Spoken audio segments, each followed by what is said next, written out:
안녕하세요. 저는 광주에 사는 30대 중반의 남자입니다. 제가 이런 글을 쓰게 될 거라고는 상상도 못했었는데 철없는 여동생 때문에 이렇게 글을 써보네요. 요즘 유튜브다 뭐다 휴대폰만 있으면 쉽게 접할 수 있는 다양한 플랫폼들이 많이 생겼잖아요. 다양한 플랫폼이 생긴 만큼 새로운 직업들도 생겨나기 시작했고요. 제 여동생도 요즘 이 플랫폼 시장에 뛰어들려고 난리도 아닙니다. 제가 이런 여동생 때문에 아내와 이혼까지 할 뻔했었는데요. 지금부터 저의 이야기를 여러분들께 들려드리도록 하겠습니다. 저는 10살 차이 나는 늦둥이 막내 여동생이 있어요. 여동생은 어릴 때부터 남들이 하는 건 다 해봐야 직성이 풀리는 아이였어요. 그래도 초등학생 때까진 요구하는 강도가 약했었는데 중학교 들어가면서부터는 갖고 싶은 물건의 가격부터 달라지더라고요. 하지만 귀여운 막둥이니 어머니께서는 거의 사주시려고 하는 편이었어요. 제가 성인이 돼서 일하기 시작하면서부터는 자연스럽게 동생의 선물은 다 제가 사게 되었죠. 가격이 나가는 편이긴 했지만 그래도 하나뿐인 동생이니 이 정도쯤이야 했어요. 하지만 그렇게 안일하게 생각한 게 문제였어요. 안 되는 건 안 된다고 했어야 했는데 해달라는 걸 다 해주니까 버릇이 나빠지더라고요. 이제 와서 안 된다고 하면 왜 안 되냐고 하면서 당장 가출을 하려고 하니 또 어쩔 수 없이 사주게 됐죠. 여동생이 유행에 되게 민감해서 TV를 보고 연예인들이 하는 것들을 다른 애들보다 먼저 해야 했어요. 그러더니 대뜸 음악 프로그램을 보면서 자기도 아이돌이 되고 싶다고 하더라고요. 보컬이랑 댄스 학원을 다니게 해달라고 조르기 시작하는데 진짜 미치겠더라고요. 예체능 쪽 학원들은 일반 학업 관련된 학원들보다 비싸다는 걸 여러분들도 아실 거예요. 상담이라도 받아보자 싶어서 가봤는데 취미반 전문반이 있는데 아이돌 준비생은 보통 전문반을 한다고 해서 전문반으로 들려고 하니 생각했던 것보다 더 비싸더라고요. 저는 처음으로 동생한테 안 된다고 했더니 학원에서 사람들 다 보는데 드러누워서 다니고 싶다고 울면서 떼를 쓰는 거예요. 주변에서 쳐다보는 게 느껴지길래 창피해서 동생을 일으켜 세우고 일단 한 달만 끊어줬어요. 2주 정도는 잘 다니는 것 같더니 질리는지 학원을 안 가는 거예요. 김시훈, 너 학원 안 가? 아이돌 하고 싶다고 사람들 보는 앞에서 그렇게 떼를 써서 비싼 돈 줘가면서 학원 다니게 해줬더니 왜 학원을 안 가? 내가 돈이 나만 도는 줄 알아? 오빠, 내가 알아서 할게. 가고 싶었으면 벌써 준비해서 나갔겠지. 나랑 적성이 안 맞아. 목소리도 안 올라가고 몸도 뻣뻣해서 춤도 잘 안 춰져. 재미없어. 금방 포기할 거면 그때 왜 그렇게 때를 썼어? 이게 돈 아까운 줄 모르고 앞으로 나 너가 해달라는 거 안 해줄 거야. 알았어? 결국 여동생은 그 뒤로 자기와 맞지 않는 것 같다며 학원에 나가지 않았어요. 그렇게 남은 2주 수강료는 그대로 허공에 날려버렸죠. 저것만 봐도 제 여동생이 얼마나 제멋대로인지 여러분들도 아실 겁니다. 10년 넘게 같이 살았지만 정말 말이 안 통하는 아이예요. 고집불통에 하고 싶은 건 다 해야 직성이 풀리는데 그만큼 쉽게 질려해요. 그런데 성인이 되어서도 어릴 때 그 성격이 어딜 가지 않더라고요. 도대체 언제 철이 들 생각인 건지 요즘은 인스타에 한창 빠져 있었는데요. 인스타 스타가 돼서 유명해지면 유튜브까지 할 거라고 하더라고요. 인스타랑 유튜브는 다들 여행지 가서 찍은 사진들과 명품 사서 같이 뜯어보는 영상들을 올리더라고요. 성인 된 여동생은 일을 할 생각은 하지 않고 여전히 제게 손을 벌리려고 하고 있었어요. 저도 결혼을 해서 이제 혼자가 아니라 먹여 살려야 할 가정이 있었기 때문에 더 이상 여동생의 사치 비용을 대줄 여유가 없었어요. 일할 생각은 전혀 없고 허황된 꿈만 꾸는 여동생을 보고 있으면 정말 한심하기만 했어요. 하지만 어머니는 제게 하나밖에 없는 동생이 뭐 좀 하려고 하는데 도와주라고 하면서 여동생을 말리긴커녕 계속 옆에서 헛바람을 넣어주고 계시더라고요. 저는 어머니의 닥달에 못 이겨 결국 제 돈으로 해주고 있었습니다. 그래도 제 돈으로 산 명품들로 팔로워도 하투수도 많이 쌓이고 있더라고요. 다들 부러워하는 댓글들을 보면서 여동생은 좋아했어요. 하지만 아내는 줏대 없이 가족들에게 잡혀 사는 제게 늘 불만이 가득했어요. 도대체 아가씨 나이가 몇 갠데 왜 아직도 당신이 돈을 지원해주고 있어? 하고 싶은 게 있으면 본인이 직접 일을 해서 하라고 해. 언제까지 당신이 다 해줄 건데? 미안해. 내가 말을 해도 도저히 들어먹질 않아. 어머니도 막내라고 오냐오냐 하니까 안 해주면 내가 어머니한테 잔소리 듣는데 잔소리 듣기 싫어서 어쩔 수 없었어. 언제까지 잡혀 살 건데? 이제 당신 혼자 아니야. 결혼해서 가정이 있다고. 우리 사는 것도 빠듯한데 누가 누굴 지원해준다는 거야? 이제 지원 못 해준다고 해. 다음에 또 부탁하면 그렇게 얘기할게. 내가 아주 따끔하게 혼낼게. 그러니까 이번 한 번만 그냥 넘어가 주라. 응? 아내에게 약속한 지 불과 며칠밖에 지나지 않아서 또 여동생한테 연락이 왔더라고요. 자기 유튜브 할 건데 카메라를 사야 된다고 돈을 달라고 하는 거예요. 제가 알바해서 사라고 했더니 곳에 엄마한테 가서 일러 바쳤더라고요. 아들아, 너는 동생한테 그 정도도 못 해주니? 시은이 너한테 하나밖에 없는 동생이잖니. 애가 잘 되면 나중에 다 갚아줄 텐데 투자한다고 생각하고 카메라 하나만 사줘. 엄마, 도대체 내가 얼마나 해줘야 하는지 모르겠어. 나 지금까지 할 만큼 한 거 아니야? 20살부터 일해서 10년 동안 내가 하고 싶은 거 못 해보고 시은이가 하고 싶다는 거 다 해줬어. 시은이가 이번엔 정말 제대로 해보려고 하는데 카메라 하나만 사줘. 요즘 유튜버인가 뭔가가 그렇게 유망 있는 직업이라며 돈도 잘 벌 수 있다는 것 같더만. 제가 통화 크기를 크게 해놔서 그런지 옆에 있던 아내까지 다 들렸나 봐요.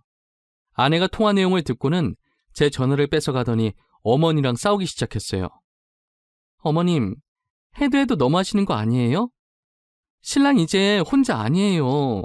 언제까지 저희 신랑만 붙잡고 늘어지실 거예요?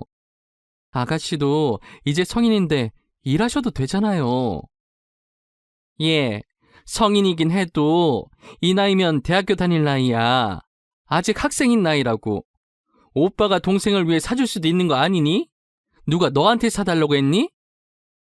어머님, 말 진짜 웃기게 하시네요. 아직 학생인 나이라고요? 그래서 아가씨 대학교 다니고 계세요? 아니잖아요. 그럼 그냥 성인인 거죠. 알바해서 알아서 해결하라고 하세요. 내가 너한테 사달라고 한 것도 아닌데 왜 이렇게 유난이야? 너랑은 할 얘기 없으니까 얼른 우리 시윤이 바꿔라. 결국 제가 다시 전화를 돌려받고 이번엔 절대 해줄 수 없다고 못 받고 전화를 끊었어요. 그리고 얼마 뒤 어머니께 전화가 왔는데 아프니까 병원비 좀 달라고 하시는 거예요. 아들아, 내가 몸이 좀 안 좋아서 많이 아픈 건 아닌데 며칠 입원을 해야 한다더라고. 정말 미안한데 병원비 좀 보내줄 수 있겠니? 어머니, 어디가 어떻게 아픈 거예요? 얼마나 입원해야 한다고 하던가요? 제가 지금 병원으로 갈까요? 아니야. 지금 시은이랑 같이 왔어. 일하느라 바쁠 텐데 굳이 너까지 올 필요는 없어. 당장 입원비가 없어서 입원비만 보내줘. 진짜 심각한 건 아닌 거죠? 병원비는 제가 바로 보내드릴게요. 진짜 제가 안 가봐도 되겠어요? 요즘 코로나라 지정인으로 등록된 사람만 들어올 수 있다더라고. 그래서 시은이를 간병인으로 등록해 놓으려고. 심각한 건 아니니까 진짜 안 와도 돼. 저는 어머니께서 아프다는 말에 전화를 끊자마자 바로 돈을 보냈어요. 그리고 한참 일하다가 아내에게 말해야 할 것 같아서 전화를 걸었죠.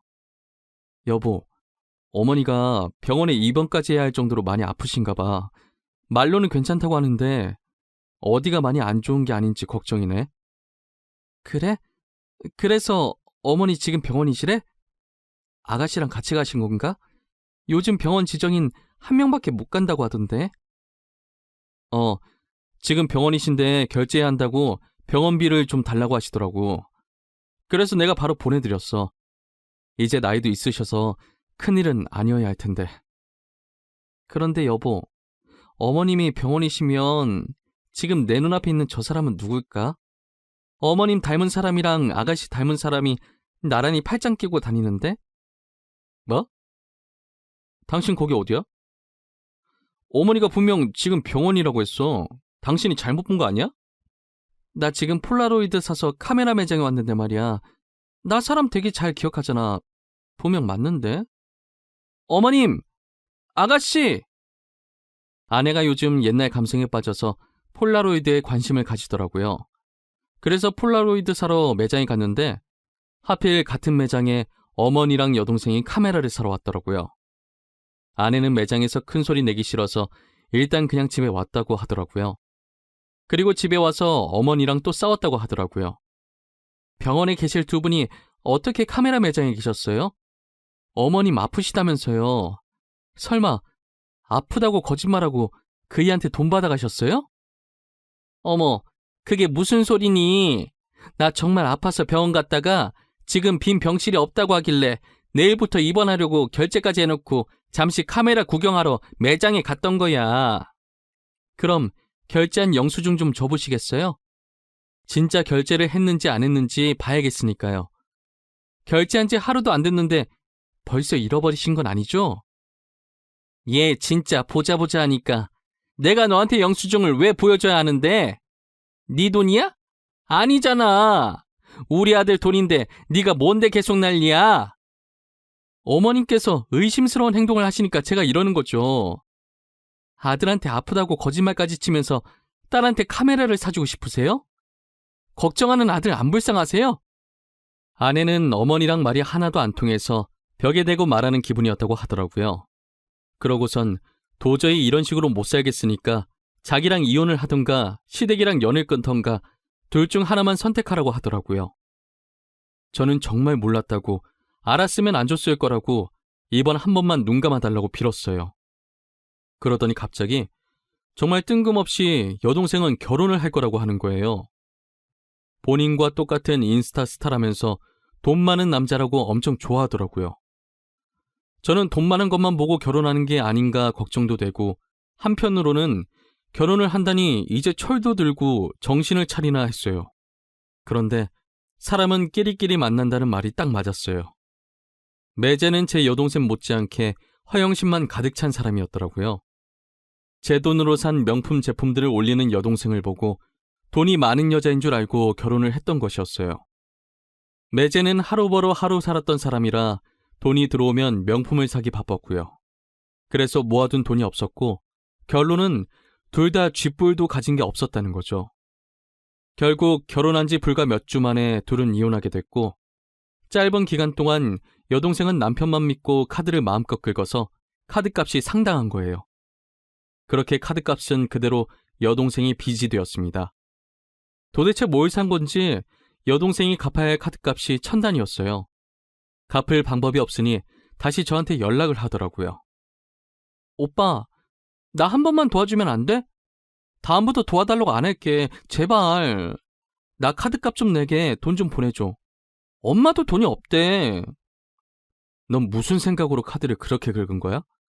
200만 원도 아니고 2천만 원이 말이 되니? 뭘 사면 그렇게 되는 건데. 그리고 갚을 능력이 없으면 쓰질 말아야지. 이게 뭐냐고. 나도 내가 이럴 줄 알았어? 난 당연히 돈 많은 사람인 줄 알았지. 그래서 남편만 믿고 카드 긁은 건데 이렇게 될 줄 어떻게 알았겠어? 도대체 넌 누구 닮아서 이 모양이냐? 나 더 이상 네 뒤치다꺼리 할 마음 없어. 네가 싸지는 건 네가 알아서 치워. 그리고 이참에 반성 좀 해. 오빠, 진짜 1억이야? 한 번만 도와달라고. 내가 잘못했다고. 다신 안 그러겠다니까? 그러니까 한 번만 도와줘. 제발. 뭘 잘했다고 성질이야? 더 이상 나한테 손 벌리지 마. 이런 연락 앞으로 안 받을 거니까. 아니다. 그냥 앞으로 나한테 연락하지 마. 동생 없는 셈 칠게. 저는 그 뒤로 정말 여동생 없는 셈 치고 아예 연락을 끊고 살았어요. 어머니는 계속 한 번만 봐달라고 그랬지만 이런 식으로 하시면 어머니와도 연을 끊을 거라고 하니 더 이상 여동생 얘기는 하지 않고 안부 인사만 가끔 하시더라고요. 어머니께 들은 소식인데 여동생이 다른 남자와 결혼을 또 했다고 하더라고요. 이번엔 정말 돈이 많은 남자였는데 대신 나이 차이가 좀 많이 난다고 하는 거예요. 저랑도 나이 차이가 꽤 있는지라 많으면 얼마나 많다고 그러나 했더니 매제가 저보다 나이가 많았어요. 여동생이 저랑 10살 차이인데 매제가 저보다 2살이 많더라고요. 제 여동생이랑은 12살 차이로 띠동갑이었어요. 처음엔 나이 차이 듣고 이 결혼이 맞는 건가 했는데 동생이 좋다니 말릴 수가 없었어요. 두 번째 결혼인 만큼 오빠로서 동생이 이번엔 제발 잘 살았으면 좋겠다는 마음이 컸어요. 하지만 저의 간절한 바람은 그리 오래가지 않았어요. 노력 없이 하고 싶은 것 다 하고 살던 동생의 씀씀이가 어딜 가겠나요? 아내가 일도 안 하고 집에만 있으면서 자기 카드로 그렇게 써대니 누가 좋아하겠어요? 매제가 계속 참아주다가 결혼 반년 만에 결국 여동생의 2번째 이혼을 하게 되었습니다. 아내는 여동생의 이야기를 전해 듣고 혀를 차기 시작했어요. 내가 볼 땐 아가씨 절대 결혼 못해. 저런 씀씀이를 누가 감당할 수 있겠어? 부자들도 한 달에 저 정도씩 계속 쓰면 감당 못할걸? 진짜 언제 철들려고 저러는 걸까? 내 동생이지만 진짜 답이 없어, 답이. 어머니 아버지 2분 다 그런 유전자가 없는데 말이야. 얼마나 짠순이 짠돌이셨다고. 당신도 씀씀이가 큰 편이 아닌데 말이야. 도대체 누굴 닮은 거야? 진짜 내가 아가씨를 이해할래야 이해할 수가 없다니까. 그래도 이제 우리한테 손 안 벌리니까 다행이지 뭐. 자기 인생인데 자기가 알아서 잘 살겠지. 근데 아가씨 2번이나 결혼 실패했는데 또 결혼하겠다고 하는 거 아니겠지? 나 왠지 아가씨가 조만간 또 결혼한다고 할 것 같아서 무서워. 아내의 말이 씨가 됐는지 여동생은 3번째 결혼을 하게 되었어요. 이번엔 여동생이 아이를 가지게 되는 바람에 부랴부랴 결혼을 서두르게 되었어요. 매제될 사람을 보니 이때까지 봐왔던 사람들이랑은 분위기가 사뭇 틀리더라고요. 걸친 옷과 가방 중에 명품이 하나도 없었고 단정하고 수수해 보였어요. 어쩐 일로 부자가 아닌 평범한 사람을 만났는지 궁금해지더라고요. 오랜만이네. 돈 좀 있어 보이는 남자 만나더니 이번엔 평범하다. 어쩐 일이야? 드디어 정신 차린 거야? 오빠, 나 진짜 많이 변했어. 세상은 돈이 다가 아니더라고. 사실 내가 저 사람 건물주 아들인 줄 알고 만났었는데 아니더라. 근데 사람 됨됨이가 너무 괜찮은 거야. 에이그 하여튼 역시 네가 그렇지. 건물주 아들인 줄 알고 꼬신 거였네. 근데 네 말처럼 사람은 좋아 보이더라. 이때까지 남자 중에 제일 나은데? 진짜 착해. 나밖에 모르고. 과거는 청산하고 이제 정신 차리고 저 사람이랑 잘 살아보려고. 그동안 미안했어. 나 그동안 진짜 철 없었다. 그치? 알면 됐어. 제발 잘 살아. 안 그래도 새언니가 네 걱정 많이 했어. 3번은 실패하면 안 된다고. 이제 애까지 있으니까 진짜 정신 차리고. 알겠지? 그래야지. 애 낳고 나면 나도 일하러 다닐 거야. 우리 신랑이 일하면서 써야 더 보람 있대. 이거 사려고 돈을 벌지 하면서 원동력이 된다나? 나 이제 진짜 잘 살 거야. 여동생이 정말 이번엔 제대로 정신을 차린 것 같더라고요. 지금은 벌써 애 낳고 결혼 3년 차가 됐는데 아직 별탈 없이 현재 매제와 잘 지내고 있어요.